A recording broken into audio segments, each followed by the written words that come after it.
at any time. We welcome everyone to today's hearing. Thank you so much for being here.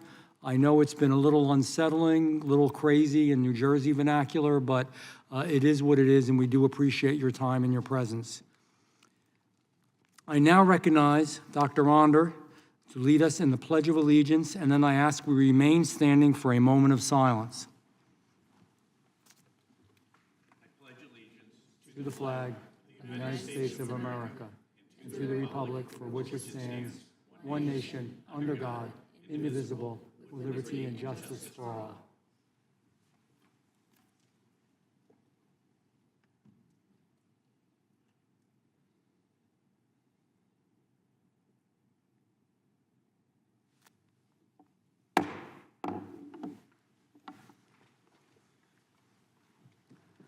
I will now recognize myself for an opening statement. Today, this committee examines a serious question that affects millions of average, everyday Americans every single day. Has the Affordable Care Act, as written and as implemented, allowed waste, fraud, and abuse to flourish, while real American families are left to struggle under a system that was supposed to protect them? This is about real people, real families in every district and every state in this great country.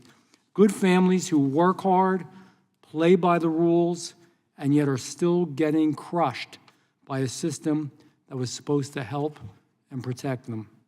It's not fair, it's wrong, and frankly, it's disgusting. The people have done nothing wrong, but politicians have let them down.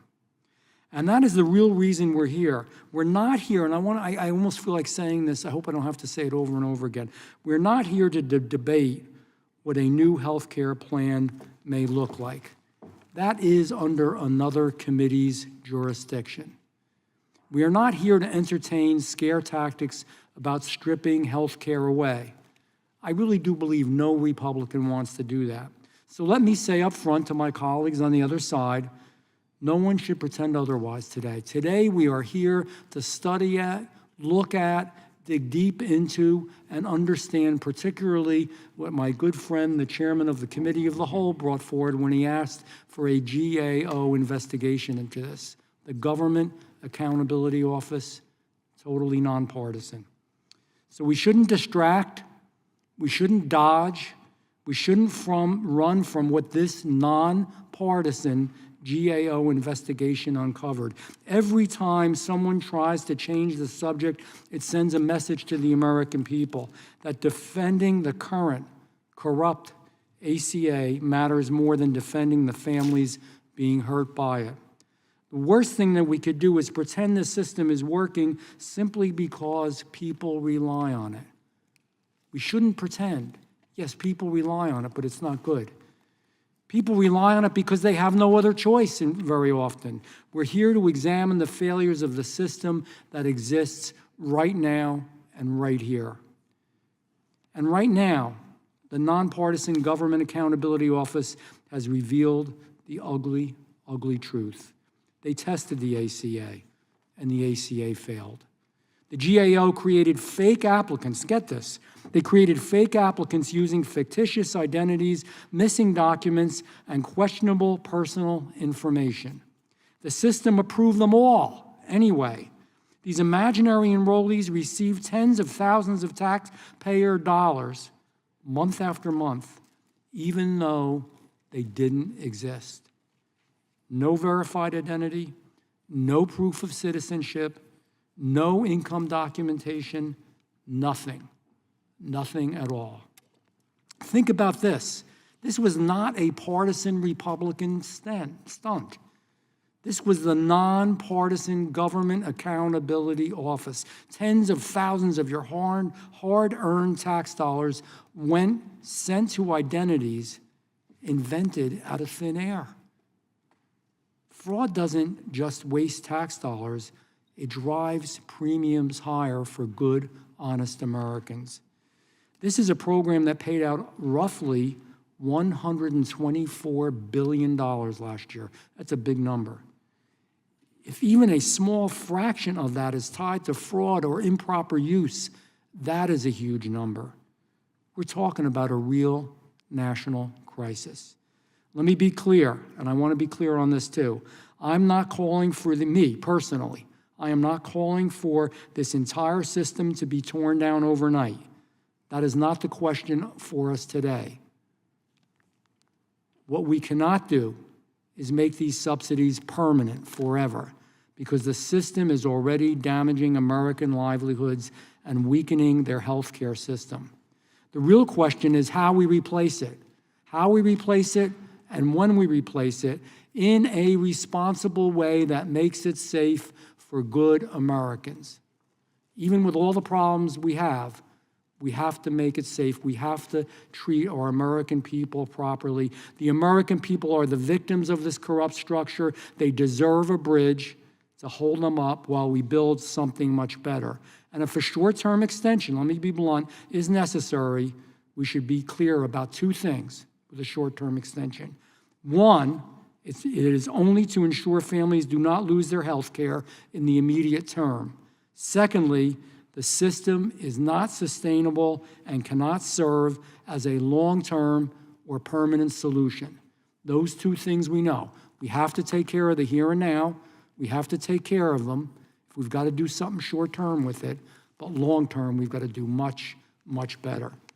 And keeping it on autopilot with no reforms or accountability is purely negligent. And when you look at the facts of this report, the depth of the negligence becomes undeniable. The Nonpartisan Government Accountability Office also found, and boy, get all this, there was no proper verification of income, eligibility, or accuracy in the payments. You couldn't make this stuff up. The GAO found Social Security numbers used to enroll multiple people into one account, and they all weren't family. They even found Social Security numbers that belonged to dead people. You can't make it up that were being used. Think about it. We are letting criminals use dead Americans' identities to scam living Americans out of their health care benefits. If a system cannot tell the dead from the living, then for sure it's failing. And yet insurance companies get paid whether the patient is real or fake, while the family who actually needs care is left fighting denials, delays, and rising premiums. That's the real world. This is a moral failure. Meanwhile, the Government Accountability Office found that hundreds of thousands of Americans are being switched into plans without their knowledge. Imagine a slick con man calling a vulnerable family and tricking them into a plan they don't want, they don't need, and actually hurts them. And we have that. We have agents, and we have them doing that as we speak. That is sad. It's horrible, and it's cruel what these brokers and agents, not all of them, but these fake ones are doing. And the truth is, it isn't just random. The ACA structure has allowed an industry where dishonest brokers can profit from exploiting people's confusion and switching people into plans they never wanted and never asked for. Yet despite that fact, the CMS received hundreds of thousands of complaints last year from people enrolled or moved without their very consent. The GAO also noticed that CMS has not updated its fraud risk assessment since 2018. It's simply unacceptable. Today we will hear from experts, thank you for being here, who studied how fraud spread through the marketplace. We will hear how insurers profited while families struggled and were hurt. And it's been great for insurance companies, man. They've been making money hand over fist. And we will assess whether the Administrative Procedure Act is even being applied in a way that prevents meaningful action against the waste, the fraud, and the abuse that plague this system. Our goal is straightforward here today. We must protect those who depend on coverage today. I get it. We must also hold accountable those who exploited them and exploited the system.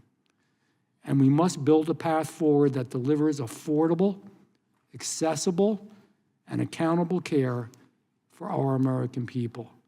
Because a healthcare system cannot function when the rule of law is just optional for agencies, but somehow it's mandatory for patients. With that being said, I now recognize the ranking member, Ms. Crockett. Thank you so much.